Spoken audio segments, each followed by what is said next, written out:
Hello दोस्तों, कैसे हैं आप? I hope you are well there. दोस्तों, जैसा आप जानते हैं मैं आपको स्पोकन इंग्लिश सिखा रहा हूं और ये हमारा इंटरमीडिएट लेवल है। और इसमें आज का हमारा टॉपिक है active voice and passive voice. आपने बहुत बार सुने होंगे कि हम ऐसे सेंटेंसेस बोलते हैं जो बहुत ही जिसमें कभी सब्जेक्ट नहीं होता है या कभी सब्जेक्ट की इम्पोर्टेंस नहीं होती है। जैसे फॉर एग्जांपल, आप कभी किसी दुकान पर गए और वहाँ पर लिखा है कि भाई यहाँ पर किराना सामान मिलता है, बेचा जाता है। या दूध की दुकान पर आपने कभी देखा होगा कि यहाँ पर दूध बेचा जाता है। तो ऐसे सेंटेंस जिसमें सब्जेक्ट नहीं है या सब्जेक्ट की इम्पोर्टेंस नहीं है या सब्जेक्ट अनकाउंटेबल है जिसे हम गिन नहीं सकते, तो ऐसी सिचुएशन में हम पैसिव वॉइस का यूज़ करते हैं। अंडरस्टूड? सो इसमें हम देखेंगे present tense, past tense and future tense. So present tense में सबसे पहले हम देखेंगे simple present tense. Simple present tense की एक मैं एग्जांपल आपको देता हूं। पहले एक्टिव वॉइस में बताऊंगा, उसके बाद पैसिव वॉइस में बताऊंगा। फॉर एग्जांपल, मैं बोलता हूं कि मैं रोज दूध पीता हूं। I drink milk daily. So इसको पैसिव वॉइस में कैसा बोलेंगे?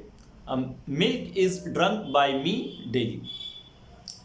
सो यहाँ पर क्या होता है कि ऑब्जेक्ट को पहले रखते हैं और उसके बाद जो फॉर्मूला होता है उसको फॉलो करते हैं। अंडरस्टूड?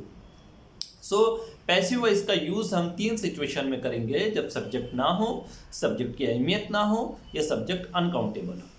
और पैसिव वॉइस में हमेशा V3 यूज़ होता है, थर्ड फॉर्म ऑफ वर्ब। और इसमें बाय भी यूज़ हो सकता है और बाय के मीनिंग यहाँ पर रहेंगे से या के जरिए। Understood? So now first example हम लेते हैं सिंपल प्रेजेंट टेंस की। आई राइट अ लेटर। मैं एक खत लिखता हूँ। सो अब यहाँ पर क्या होगा कि पैसिव वॉइस में जब आप कन्वर्ट करोगे तो ऑब्जेक्ट पहले आएगा। तो इसका मैं पहले फॉर्मूला बता देता हूँ, फिर उसको कन्वर्ट करके बताता हूँ। सो इसका फॉर्मूला रहेगा ऑब्जेक्ट प्लस एम और इज और are plus V3 plus by plus objective subject plus extension. See, अब पैसिव वॉइस में मैं आपको कन्वर्ट करके बता रहा हूं। A letter is written by मी।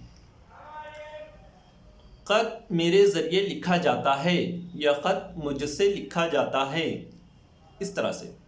सो यहां पर जो बाय के बाद मी है उसे ऑब्जेक्टिव सब्जेक्ट कहेंगे। ऑब्जेक्टिव सब्जेक्ट, तो ऑब्जेक्टिव सब्जेक्ट कौन कौन से? Me, us, them, him, her, it, you, ये ऑब्जेक्टिव सब्जेक्ट। अंडरस्टूड?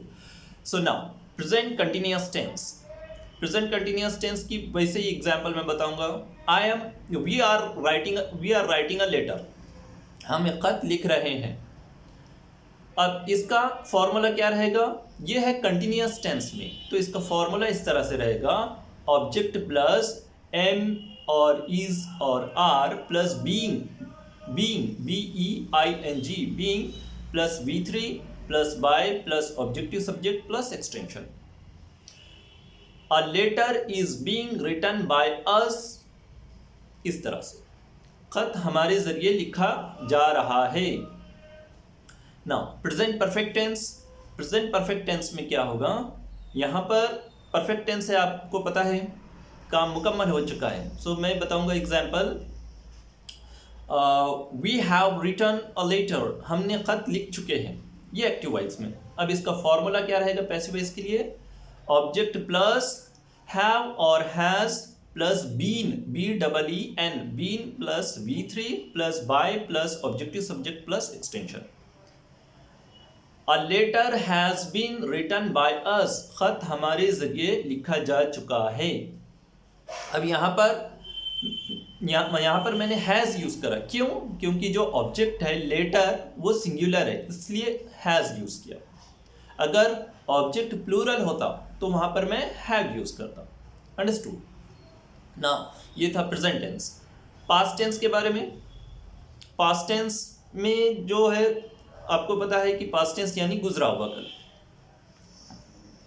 सो इसमें देखेंगे सबसे पहले simple past tense. Simple past tense में जैसा कि आई लर्नड इंग्लिश। मैंने इंग्लिश सीखी। सो इसमें ऑब्जेक्ट क्या है? इंग्लिश।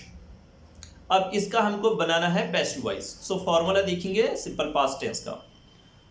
ऑब्जेक्ट प्लस वाज और were plus V3 plus by plus objective subject plus extension. So English was learned by me, English मेरे जरिए सीखी गई या इंग्लिश मुझसे सीखी गई। Past continuous tense, past continuous tense में मैं दूसरी एग्जांपल लेता हूं। दे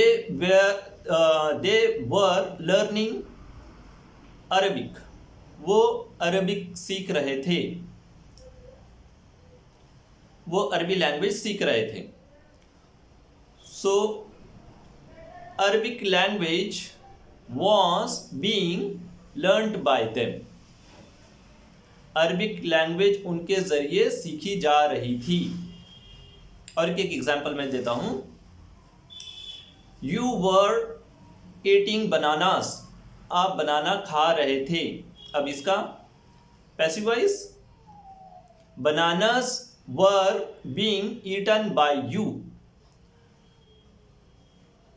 केले आपके जरिए खाए जा रहे थे। अंडरस्टूड? ये था past continuous tense. Past perfect tense, past perfect tense में हैड यूज होगा। For example, she had cooked biryani, वो बिरयानी पका चुकी थी। अब इसका passive voice, object plus had plus been plus V3 plus by plus objective subject plus extension. Biryani had been cooked by her, biryani उसके ज़रिए पकाई जा चुकी थी। इस तरह से। Now about future tense. Future tense में हम देखेंगे सबसे पहले सिंपल फ्यूचर टेंस।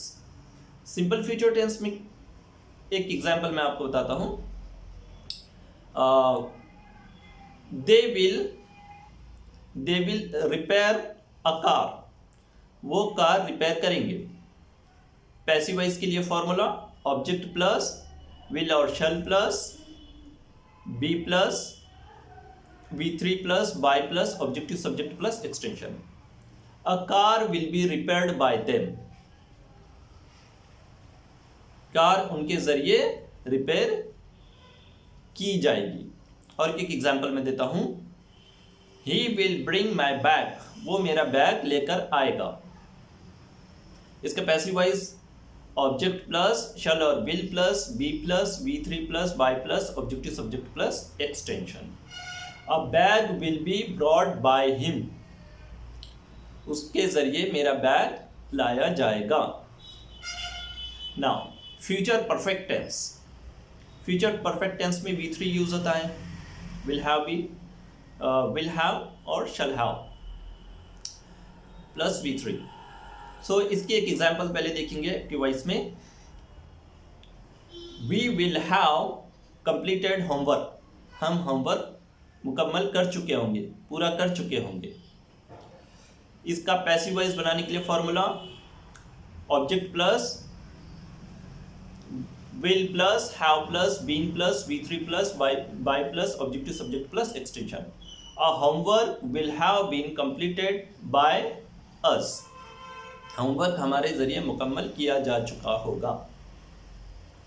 ओके, अब यहाँ पर मैंने present perfect continuous tense, past perfect continuous tense, future continuous tense और फ्यूचर परफेक्ट कंटिन्यूअस टेंस के बारे में नहीं बताया। अंडरस्टूड? क्योंकि वो नहीं बनते हैं, और अगर आपको कहीं पर इंफॉर्मेशन मिले कि वो बनते हैं तो वो ज़्यादा यूज़ भी नहीं होते। अंडरस्टूड? और अगर कभी आपको इम्पेरेटिव सेंटेंस का पैसिव वॉइस बनाना हो, जैसे for example write this letter, ये लेटर लिखो। अब इसका पैसिव वॉइस बनाना है तो उसके लिए एक फॉर्मूला है, let plus object plus to plus be plus V3। Example क्या है? Write this letter, let this letter to be written. इस तरह से बनेगा। अंडरस्टूड?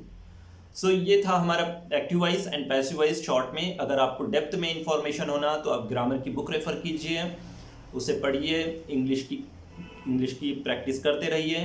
और अगर आपको ये मेरा वीडियो पसंद आया तो लाइक कीजिए, सब्सक्राइब कीजिए और मेरे अगले वीडियोस का वेट कीजिए। Thank you very much.